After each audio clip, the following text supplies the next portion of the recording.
Siva media நண்பர்கள் அனைவருக்கும் வணக்கம். 2026 தமிழ்நாடு சட்டமன்ற பொதுத் தேர்தல் களம் சூடு பிடிச்சிருச்சு. கிட்டத்தட்ட பெரும்பான்மையான கட்சிகள் அவர்களுடைய வேட்பாளர் பட்டியலை அறிவிச்சிருக்காங்க. இன்றைக்கி மதியம் தாவேகாவினுடைய தலைவர் நடிகர் விஜய் அவர்களும் தன்னுடைய கட்சியின் சார்பில் போட்டியிடக்கூடிய 234 தொகுதியினுடைய வேட்பாளர்கள், அதாவது அவர்களை அவங்க அந்த மக்களுடைய காப்பாளர் அப்படின்னு சொல்லியிருக்காங்க. அந்த மாதிரி காப்பாளர்களுடைய பட்டியலை அனுப்பியிருக்காரு. 234 பேருமே வரும் சட்டமன்ற தேர்தலில் வெற்றி பெற்று ஆட்சி அமைக்க போகிறாங்கிற நம்பிக்கையில் அந்த அறிவிப்பை வெளியிட்டிருக்காரு. எல்லாரையும் அறிமுகப்படுத்தி வச்சுருக்காரு. இந்த கட்டத்தில் தமிழ்நாடு அரசியலில் குறிப்பாக கொங்கு மண்டலத்தில் நடந்திருக்கிற சில முக்கியமான மாற்றங்கள் குறித்து நம்ம இந்த வீடியோவில் பார்ப்போம். தருமபுரி மாவட்டம் பெண்ணகரம் சட்டமன்ற தொகுதி நீண்ட நாளாகவே பாமகவினுடைய ஒரு கோட்டையாக இருந்துகிட்டு இருக்குது. அந்த கோட்டையில் இப்போ ஒரு பெரிய சிக்கல் உருவாகிருக்குது. பாட்டாளி மக்கள் கட்சியினுடைய தலைவர் ஜி.கே. மணி அவர்களுடைய மகன் தமிழ்குமரன் திடீர்னு கட்சி மாறி காங்கிரஸுக்கு போயிருக்காரு. பிறந்ததிலிருந்தே பாட்டாளி மக்கள் கட்சியில் இருந்துட்டு இருந்த அவருடைய அப்பா சார்ந்திருக்கிற டாக்டர் ராமதாஸுக்கும் அவருடைய மகன் அன்புமணிக்கும் ஏற்பட்ட பிரச்சனையில் இவர் அப்பா சார்ந்திருக்கிற மருத்துவர் ராமதாஸுடைய தலைமையிலான பாமகவிலே இருந்துட்டு இருந்தார்.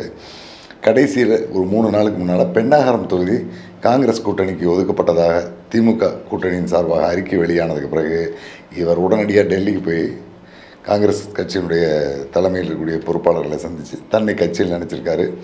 முழுக்க இவர் காங்கிரஸ் கட்சிக்கு போனதனுடைய நோக்கமே பெண்ணகரம் சட்டமன்ற தொகுதியை தான் வாங்கி அதில் போட்டியிட்டு வெற்றி பெறணுங்கிறதா.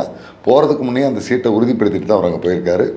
அதுக்கு முன்னாலேயே தமிழ்நாட்டில் போட்டியிடக்கூடிய 27 சட்டமன்ற தொகுதிகளுடைய காங்கிரஸ் வேட்பாளர்களுடைய தேர்தல் செலவுக்காக ஒவ்வொரு தொகுதிக்கு ஒரு சியும் இவருடைய தொகுதிக்கு முழு பொறுப்பையும் அவரே ஏற்றுக்கிறதா சொல்லி ஒரு பெரிய அன்பளிப்போடு தான் காங்கிரஸை கொடுத்துட்டு போயிருக்காரு. காங்கிரஸ் கட்சி தமிழ்நாட்டில் வளராமல் வீணாக போயிட்டுருக்கிறதுக்கு பல காரணங்கள் இப்படி தான் நடந்துகிட்டு இருக்கிறத நான் ஏற்கனவே ஒரு வீடியோவில் சொல்லியிருந்தேன். இந்த முறையும் காங்கிரஸ் அப்படி தான் பண்ணியிருக்காங்க. காலகாலமாக உழைச்சி தன்னுடைய கட்சிக்காரனை ஒதுக்கி விட்டுட்டு எங்கிருந்தோ வந்தவங்களுக்கு வாய்ப்பு கொடுக்குறதா காங்கிரஸ் இல்லாமல் போனது அல்லது வீணாக போனதுக்கு காரணமாக சொல்லலாம். அந்த வேலையை இந்த ஆண்டும் இந்த தேர்தலிலும் காங்கிரஸ் கட்சி செஞ்சுருக்குது. நிச்சயமாக பெண்ணகரம் தொகுதியினுடைய வேட்பாளர் தமிழ்குமரன் தான் காங்கிரஸ் கட்சி சார்பாக போட்டியிடுவார். ஏன்னா அவங்க அப்பா அங்கே போட்டியிட்டு ஜெயிக்க முடியாது அப்படிங்கிற நம்பிக்கையில் இருக்கார். அதே நேரத்தில் அவர் மீண்டும் மேட்டூர் தொகுதியில் போட்டியிடுறதுக்கான வாய்ப்பு இருக்குது அப்படிங்கிற ஒரு பேச்சும் இருக்குது. மேட்டூர் தொகுதியில் போட்டியிட்டாலும் அவர் வெற்றி பெறுவதற்கான வாய்ப்பு இல்லை. அங்கே இருக்கிற ஓட்டை வேண்டுமானாலும் கொஞ்சம் பிரிக்க முடியுமே தவிர வெற்றி பெறுவதற்கான சாத்தியம் இல்லை அப்படிங்கிற நிலைமை தான் இருக்குது.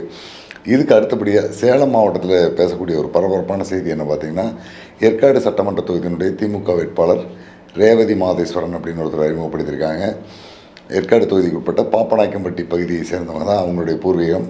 இது பழங்குடி மக்களுக்கான தொகுதி. அந்த தொகுதியில் அவங்க திமுகவினுடைய வேட்பாளராக இருக்காங்க. இவங்க வேட்பாளராக அறிவிக்கப்படுறதுக்கு ஒரு வாரத்துக்கு முன்னிருந்தே சேலம் மாவட்டத்தில் இருக்கிற எல்லாரும் பேசிக்கிட்ட ஒரு செய்தி என்ன பார்த்திங்கன்னா, இந்த வேட்பாளரை அதிமுகவை சேர்ந்த முன்னாள் அமைச்சர் விஜயபாஸ்கர் தான் திமுகவில் சீட்டு வாங்கி கொடுத்துருக்காரு அப்படிங்கிறது. அது 100% உண்மையும் கூட. ரேவதியினுடைய கணவர் மாதேஸ்வரன் கிராம நிர்வாக அலுவலராக இருக்கார். புதுக்கோட்டை மாவட்டத்தில் இருக்கார். 2011ஆம் ஆண்டு கிராம நிர்வாக அலுவலராக பணிக்கு வந்த அவர் முதல்ல போஸ்டிங் ஆனது புதுக்கோட்டையில் அமைச்சர் விஜயபாஸ்கருக்கு விரல் விட்டு எண்ண முடியாத அளவுக்கான குவாரிகள் இருக்குது. அது மண் எடுக்கிறது, கல் எடுக்கிறது, அந்த மாதிரியான குவாரிகள் இருக்குது. அந்த குவாரிகளுக்கும் வருவாய்த்துறை அலுவலர்களுக்கும் ஒரு நெருங்கிய தொடர்பு இருக்கும். ஏன்னா குவாரியை நடத்தக்கூடிய எல்லாருமே வருவாய்த்துறை அதிகாரிகளோடு அனுசரித்து தான் போகணும். அந்த வகையில் வருவாய்த்துறை அதிகாரியாக போன இவர் மாதேஸ்வரன் அமைச்சர் விஜயபாஸ்கரோட ரொம்ப நெருக்கமாக இருந்திருக்காரு. அவர் சார்பாக இங்கே இருக்கக்கூடிய பல இடங்களிலும் நிலப்புலன்கள் சொத்தெல்லாம் வாங்கி கொடுத்துருக்காரு. இவர் பேர்லேயும் பல சொத்துக்கள் இருக்குதுன்னு சொல்கிறாங்க. இவர் கடந்த தேர்தல் நேரத்திலேயே திமுகவில் சீட்டு கேட்டு தன்னுடைய மனைவிக்கு விண்ணப்பிச்சிருக்காரு. மனைவி கொஞ்சம் வெகுளித்தனமான ஒரு அப்பாவியான கேரக்டராக தான் இருந்திருக்காங்க. வேண்டாம், நீ வேணால் வேலை ரிசைன் பண்ணிட்டு நீ சீட்டு கேளு, உன்னுடைய மனைவிக்கு சீட்டு கொடுத்து அந்த பொண்ணு மக்கள்கிட்ட போய் ஓட்டு கேட்டு வெற்றி பெறதுக்கான வாய்ப்பு இல்லை அப்படின்னு அந்த கட்டத்தில் நிர்வாகிகள் அதை ஏற்றுக்கல. ஆனாலும் மீண்டும் இந்த முறை முயற்சி பண்ணி, இப்போ முயற்சி பண்ணது மாதேஸ்வரன் அல்ல, விஜயபாஸ்கரே முயற்சி பண்ணியிருந்திருக்காரு. புதுக்கோட்டை மாவட்டத்தை சேர்ந்த முன்னாள் அமைச்சர் விஜயபாஸ்கர் அவர் கொடுத்த நம்பிக்கை, ஊக்கம், பொருளாதார உதவி இதனுடைய அடிப்படையில் சேலம் மாவட்ட கிழக்கு மாவட்ட செயலாளர் எஸ்ஆர் சிவலிங்கத்தை பேசி கிட்டத்தட்ட ஒரு 10 சி ஒப்படைக்கப்பட்டு தேர்தல் செலவுக்காகவும் அன்பளிப்பாகவும் ஒரு தொகையெல்லாம் கொடுக்கப்பட்டு அதெல்லாம் முடிவானதுக்கு பிறகு இவருடைய பேர் லிஸ்ட்டில் வந்திருக்குது. இவருக்கு தான் கிடைக்கும் அப்படிங்கிறது இந்த பகுதியில் இருக்கிற எல்லா திமுககாரருக்கும் கிட்டத்தட்ட ஒரு 10 நாளைக்கு முன்னையே தெரிஞ்சிருச்சு. அதை பற்றி ஊடகங்கள்லேயும் பட்டும் படாமல் செய்திகள் வந்திருந்தது. இப்போ அது உறுதியாயிருக்கு.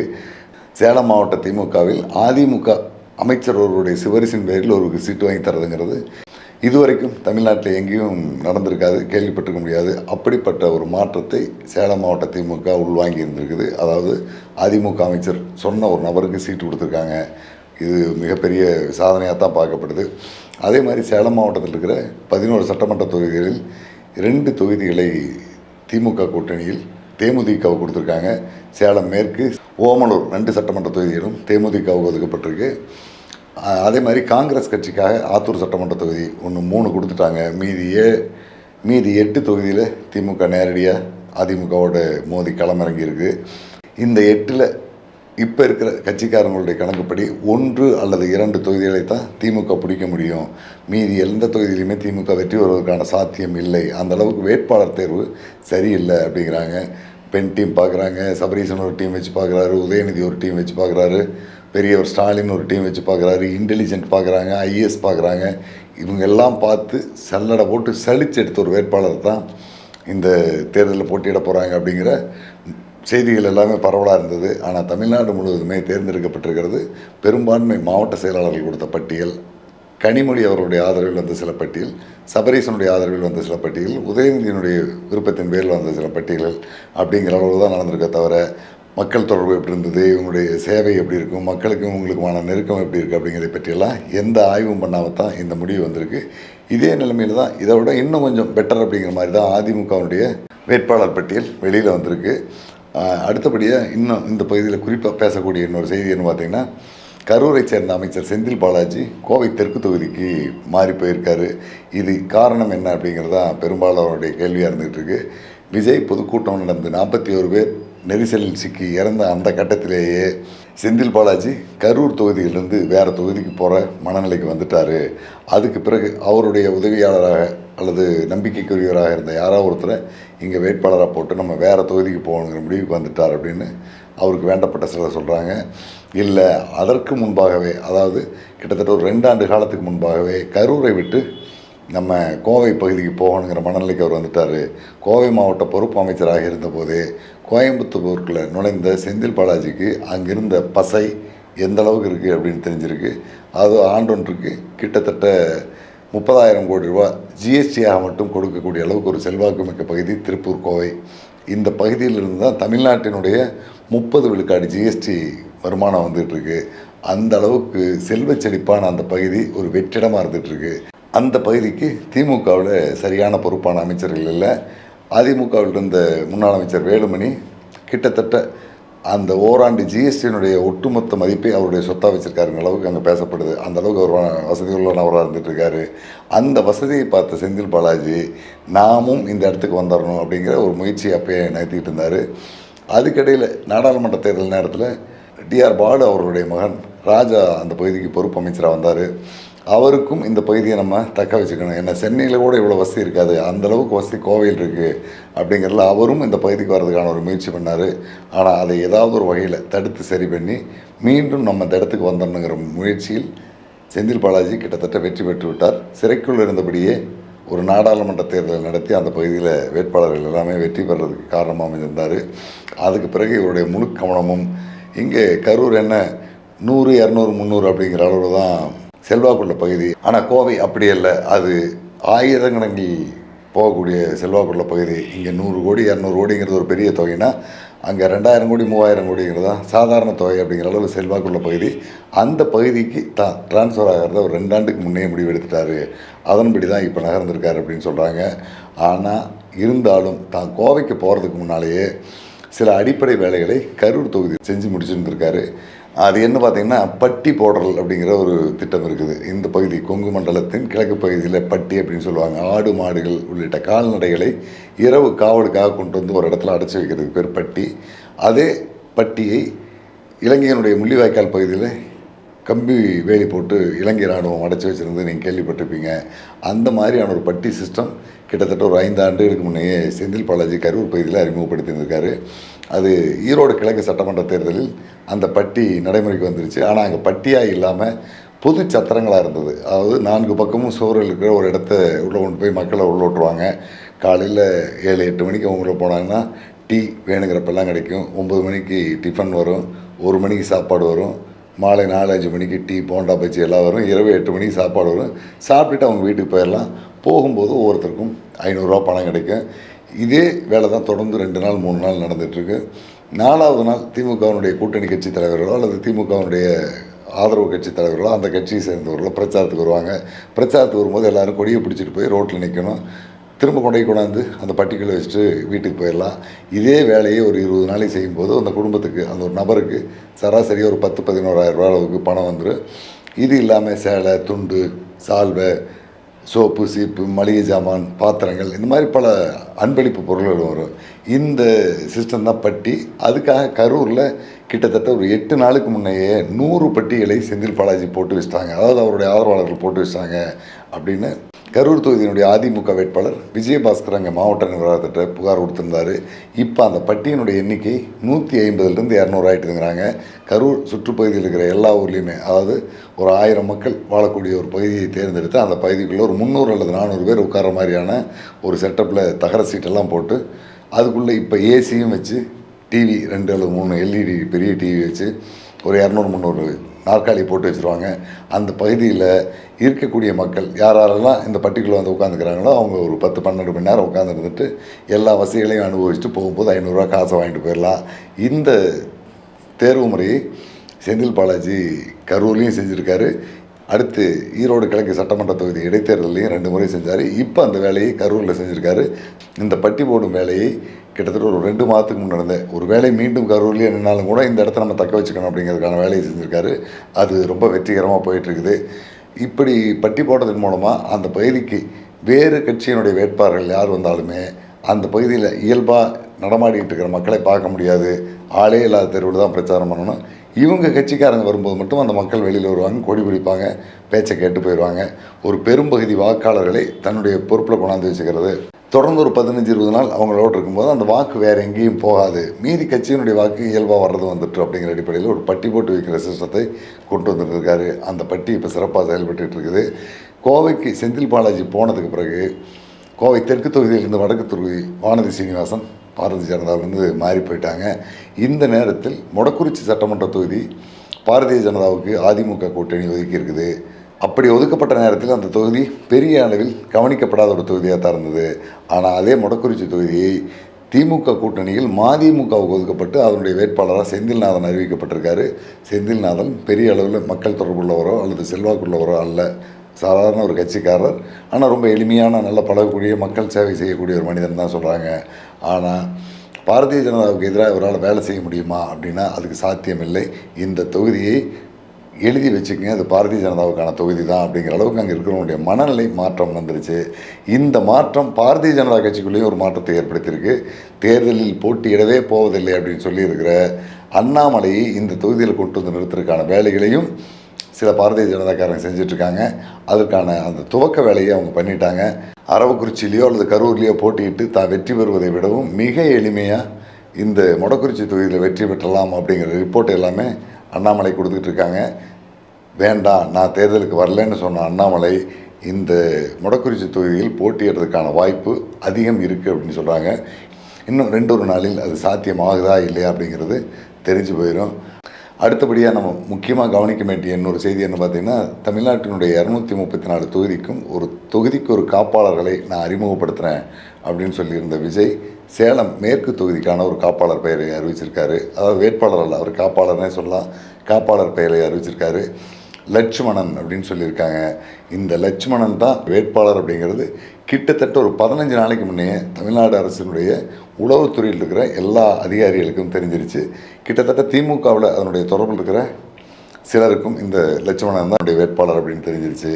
யார் இந்த லட்சுமணன் அப்படின்னு பார்த்தீங்கன்னா, தமிழ்நாடு காவல்துறையால் கைது செய்யப்பட்டு சிறையில் அடைக்கப்பட்டிருந்த ஒரு போலீஸ்காரர். இவரும் ஒரு போலீஸ் சப் இன்ஸ்பெக்டர். 1996ஆம் ஆண்டு சேலம் நகர காவல் நிலையத்தில் உதவி ஆய்வாளராக பணியில் சேர்ந்தவர். இவருடைய சொந்த ஊர் நாமக்கல். நாமக்கல் மாவட்ட திமுகவினுடைய முன்னாள் பொறுப்பாளராக இருந்த பார் இளங்கோவன் அப்படிங்கிறவருக்கு நெருங்கிய சொந்தக்காரர். இந்த லட்சுமணன் தான் 1996ஆம் ஆண்டு சேலம் நகர காவல் நிலையத்துக்கு உதவி ஆய்வாளராக வர்றாரு. அப்போ கமிஷனராக ஜெகநாதன் இருக்கார். இவரோட 3 சப் இன்ஸ்பெக்டர் ப்ரொபேஷன் எஸ்ஐ அங்கே வந்தாங்க. காந்தி, துரைப்பாண்டியன், லக்ஷ்மணன். இதில் துரைப்பாண்டியன், காந்தி 2 பேரும் அந்த ஸ்டேஷன் இன்ஸ்பெக்டர் சொல்லக்கூடிய வேலைகளை மட்டும் பார்த்துக்கிட்டு பப்ளிக் சர்வீஸோடு போனவங்க. இந்த லட்சுமணன் மட்டும் அந்த கட்டத்திலேயே தனக்கென 4 காவலர்களை தனியாக உருவாக்கிட்டு அவங்களுக்கு சப்போர்ட்டாக தன்னுடைய பர்சனல் செக்யூரிட்டியாக ஒரு 4 பேரை கூட்டிகிட்டு வந்துடுவார். அந்த பகுதியில் இருக்கக்கூடிய முக்கியமான ஆளுகளை கூப்பிட்டு வந்துடுவார். கிட்டத்தட்ட ரவுடி மாதிரியான தோட்டத்தில் அந்த 4 பேர் இருப்பாங்க. இந்த 4 பேரும் இந்த காவலர்கள் 4 பேர் அல்லது 2 பேரோட தனியாக தான் இவர் ரைடு போவார். கமிஷனர் ஜெகநாதன் இருக்கும்போது அவரை கமிஷனரும் இவரை குட்டி கமிஷனர் அப்படின்னு சொல்லுவாங்க. அந்தளவுக்கு தன்னுடைய காவல் எல்லைக்குள்ளே எல்லா வேலைகளையும் செஞ்சுக்கிட்டு இருந்தவர். ஒரு முறை இவருடைய நெருங்கிய உறவினர் ஒருவருக்கு சொந்தமான ஒரு மோட்டார் சைக்கிள் திருட்டு போயிடுது. ஒரு 1.5 மாதத்துக்கு பிறகு அந்த மோட்டார் சைக்கிள் சேலம் ஜங்ஷன் ரயில் நிலையத்துக்கு முன்னால் இருக்கக்கூடிய 2 சக்கர வாகனங்கள் நிறுத்தும் இடத்துல அந்த மோட்டார் சைக்கிள் இருக்கிறத பார்த்துட்டு அவங்க சொல்கிறாங்க. உடனே போய் அந்த மோட்டார் சைக்கிளை கைப்பற்றி அதுக்கான ஒரு ரிஸ்கார்டை போட்டுறாரு. வண்டி நிறுத்தி 2 நாள் ஆகுது. இன்னும் 1 நாள் 2 நாள் அந்த வண்டி எடுக்கிறக்கு ஆள் வருவான் அப்படின்னு எதிர்பார்க்காங்க. அந்த நேரத்தில் தருமபுரி மாவட்டம் மதிக்கோன்பாளையம் பகுதியை சேர்ந்த ஒரு சங்கர் அப்படிங்கிற நபர் வந்து அந்த மோட்டார் சைக்கிள் எடுக்கிறான். எடுக்கும்போது அந்த ஆளை லக்ஷ்மணன் வச்சுட்டு வந்த ஆள் பிடிச்சிட்றான். தகவல் வந்தோடனே லக்ஷ்மணன் அவனை கூப்பிட்டு விசாரித்ததில் அவன் ஏற்கனவே பல இடங்களில் மோட்டார் சைக்கிள் திருநவன். தருமபுரியில் இந்த மாதிரி இன்னும் சில வண்டிகள் இருக்குன்னு தெரியுது. சேலம் நகர காவல்துறை ஆணையாளராக இருந்த ஜெகநாதனுக்கும் இந்த விஷயத்தை சொல்ல, அப்போ துணை ஆணையாளராக இருந்த கராத்தே கோபாலகிருஷ்ணன், அதாவது வீரப்பன் வழக்கில் சொல்வார் ஆடுதடி கோபாலகிருஷ்ணன், அதே கோபாலகிருஷ்ணன் தான் இங்கே டெப்டி கமிஷனர் இருந்தார். அவர்கிட்டையும் தகவல் சொல்லலை. 2 பேருக்குமே தகவல் சொல்லாமல் ஒரு ஜீப் எடுத்துக்கிட்டு, ஒரு தனியார் ஜீப் எடுத்துக்கிட்டு அந்த ஜீப்பில் 2 போலீஸ்காரங்களையும் இவர் கூட இருக்கிற வழக்கமான அந்த எஸ்கார்ட் 4 பேரையும் கூட்டிகிட்டு தருமபுரி போகிறார். அப்போ அவன் போய் சொல்கிறான், நான் இதுக்கு முன்னே வேறு வண்டியெல்லாம் திருந்தது இல்லைங்க, நான் இங்கே இருக்குதுன்னு சொன்னது போய் என்கிட்ட எதுவும் தெரியாது. சொன்னதை முன்னுக்கு பின்புறனா சொல்கிறான். தன்னுடைய துப்பாக்கியை எடுத்து அவனுடைய வாயில் வச்சு அது ஜீப்பினுடைய அந்த பின்பக்க சீட்டில் உட்காந்து மிரட்டும் விதமாக விசாரிச்சுட்டு இருந்திருக்காரு. அப்போது ஒரு ஸ்பீடு பிரேக்கரில் ஜீப் ஏறி இறங்குன்னு எதிர்பாராத விதமாக கைத்துப்பாக்கி வெடித்து வாய்க்குள்ளேருந்து தோட்டா வெளியில் போயிடுது. அந்த இடத்துலையே சங்கர்னு சொல்லக்கூடிய அந்த நபர் உயிரிழந்துடுறாரு. இது அதியமான் கோட்டை காவல் நிலைய எல்லைக்குட்பட்ட பகுதியில் ரோட்டில் நடந்திருக்கு. அதுக்கு பிறகு நேராக ஜீப் எடுத்துகிட்டு சேலம் வந்துடுறாரு. சேலத்துக்கு வந்து கமிஷனர் ஜெகநாதனை போய் பார்க்குறாரு. ஓடிப்போய் இந்த பக்கம் வராது, எங்கே நடந்தால் அங்கேயே போய் சரண்டராக போய் அப்படின்னு விரட்டி விட்றாரு. அதுக்கப்புறம் டெப்டி கமிஷனர் கோபாலகிருஷ்ணனை பார்க்க வர்றாரு. அப்போ அவர் சேலம் அழகாபுரம் பகுதியில் இருந்திருக்காரு. அங்கே போனோன்னே அவர் இன்னும் மோசமாக திட்டி துரத்தி விட்றாரு. எங்கே நடந்துச்சா அங்கேயே போய் போலீஸில் சரண்டராகி நாங்கள்லாம் உனக்கு உதவி பண்ண மாட்டோம் அப்படின்னு சொல்லிடுறாங்க. ஏன்னா அந்தளவுக்கு தன்னுடைய அதிகாரத்தை தவறாக பயன்படுத்திகிட்டு இருந்தார். அந்த கட்டத்திலேயே 2 கோடி ரூபாய்க்கு வீடு கட்டியிருந்தார் அப்படிங்கிற மாதிரியான பேச்செல்லாம் இருக்குது. அப்படிப்பட்ட சூழலில் மீண்டும் தருமபுரி மாவட்டம் அதியமான் கோட்டை காவல் நிலையத்துக்கு போய் இந்த தகவலை சொல்லி அங்கே சரண்டர் ஆகிடுறாரு. அதுக்கப்புறம் போலீஸார் கைது பண்ணி சேலம் மத்திய சிறை கொண்டு வராங்க. மத்திய சிறையில் உடல்நிலை சரியில்லைன்னு சொல்லி சேலம் அரசு மருத்துவமனையினுடைய புறநோயாளிகள் பிரிவில் விஐபி 10 வருஷோட எஸ்கார்டோடு அங்கே ட்ரீட்மெண்ட் எடுத்துகிட்டு இருந்தார். அதுக்கப்புறம் ஒரு 3 மாதத்துக்கு பிறகு மாவட்ட ஆட்சியர் தலைமையில் விசாரணை கமிஷன் போடுது. விசாரணை கமிஷனை ரொம்ப எளிதாக தப்பிச்சு வெளியில் வந்துடுறாரு. அடுத்த கொஞ்ச நாள் ஈரோடு மாவட்டம் சூரம்பட்டி காவல் நிலையம் அந்த மாதிரி வெவ்வேறு பகுதிகளில் உதவி ஆய்வாளர் பணி தொடர்ந்துட்டு 2006ஆம் ஆண்டு ப்ரொமோஷனில் இன்ஸ்பெக்டர் ஆகிடுறாரு. ஏன்னா இவ்வளோ பெரிய சார்ஜ் இருந்துமே இன்ஸ்பெக்டர் ஆக முடிஞ்சது. அந்தளவுக்கு அவருக்கான அந்த அரசியல் நெட்வொர்க் இருந்திருக்கு. இன்ஸ்பெக்டர் ஆனதுக்கு பிறகு மீண்டும் சேலம் வர்றாரு. சேலத்தில் அப்போ அமைச்சர் வீரபாண்டி ஆறுமுகத்தை அவங்களுடைய பசங்களோட பொது வெளியில் அப்பான்னு சொல்ல மாட்டாங்க, தலைவர்னு தான் சொல்லுவாங்க. ஆனால் இவர் மட்டும் அப்பா அப்படின்னு சொல்லுவார். அந்தளவுக்கு அவரோட ஒரு நெருக்கத்தை ஏற்படுத்திக்கிட்டு அடுத்த 5 ஆண்டுகளில் வீரபாண்டி ஆறுமுகம் இறந்தபோது கூட பொதுமக்கள் வருத்தம் தெரிவிக்க முடியாத அளவுக்கு இவருடைய நடவடிக்கைகள் மாறி போயிருந்தது. கிட்டத்தட்ட அந்த 5 ஆண்டு காலமும் பொன்லாம்பட்டி காவல் நிலையம் அல்லது பள்ளப்பட்டி காவல் நிலைய எல்லையில் வீரபாண்டியாரை சுற்றி ஒரு பெரிய வளையத்தை வச்சு அவரை தன்னுடைய முழு கட்டுப்பாட்டில் வச்சு எல்லா விதமான சட்டவிரோத வேலைகளையும் இவர் பயன்படுத்தி அவருடைய பெயரையும் கெடுத்து அடுத்த தேர்தலில் அவர் சேலம் நகரத்துக்கு எந்த தொகுதியிலும் போட்டியிட முடியாத ஒரு சூழலை உருவாக்கி அந்த சேலத்து சிங்கம்னு சொல்லக்கூடிய வீரபாண்டி ஆறுமுகத்தையே சங்ககிரி தொகுதிக்கு போகிற அளவுக்கு இவருடைய செல்வாக்கை பயன்படுத்தி கெடுத்து வச்சுருந்தார். அதுக்கு பிறகு ஆட்சி மாற்றம், வீரபாண்டி ஆறுமுகம் கைது செய்யப்படுறாரு. ரொம்ப சாதாரணமாக ஒருத்தர் கைது பண்ணாங்கன்னா கோவை சிறையிலேருந்து சேலம் நீதிமன்றத்தை கூட்டு வர்றதுக்கு பவானி சங்ககிரி வெளியே தான் கூட்டி வருவாங்க. ஆனால் அந்த கட்டத்தில் ஜெயலலிதா அவருடைய நேரடி உத்தரவின் பேரில் வீரபாண்டி ஆறுமுகத்தை கோயம்புத்தூர்லேருந்து மேட்டுப்பாளையம், மேட்டுப்பாளையத்துலேருந்து சிறுமுகை, சத்தியமங்கலம், அங்கிருந்து பவானி, பவானியிலேருந்து மேட்டூர், மேச்சேரி, ஓமலூர் வழியாக சேலம் கூட்டிகிட்டு வருவாங்க. 10 மணிக்கு அவரை கோவை சிறையிலேருந்து வெளியில் எடுத்தாங்கன்னா மாலை 5 மணிக்கு சேலம் கூப்பிட்டு வருவாங்க. சேலத்துலேருந்து மீண்டும் கோவை கூட்டி போக மாட்டாங்க, சேலத்துலேருந்து வேலூர் கூப்பிட்டு போவாங்க. இப்படி சிறை மாற்றி சிறை போகக்கூடாத இடங்கள்லாம், போக முடியாத இடங்கள் எல்லாமே வண்டியில் கூட்டி போய் அவரை மிகப்பெரிய சோதனைக்குள்ளாக்கி கடைசியில் அவர் நிரந்தரமாகவே இந்த உலகத்தை விட்டு பிரியக்கூடிய அளவுக்கு ஒரு பெரிய நெருக்குதல் உருவானது. அந்த நெருக்குதல் உருவானதுக்கு முக்கியமான காரணமாக இருந்தவர் இந்த லட்சுமணன். அதுக்கு பிறகு இவர் மேலும் பல வழக்குகள் பதியப்படுது. லஞ்ச ஒழிப்புத்துறை ரெய்டு நடத்துது, வீட்டிலிருந்து கணக்கில் வராத பணங்கள்லாம் எடுக்கிறாங்க.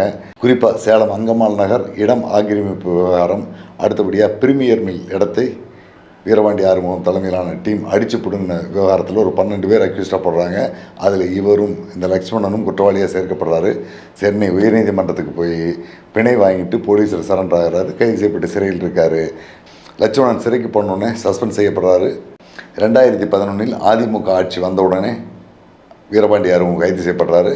அடுத்து இவர் மேலே வழக்கு பதியப்படுது. லக்ஷ்மணன் கன்னியாகுமரி மாவட்டத்துக்கு தூக்கி அடிக்கப்படுறாரு. விசாரணை கட்டத்திலேயே இவர் சஸ்பெண்ட் செய்யப்படுறாரு.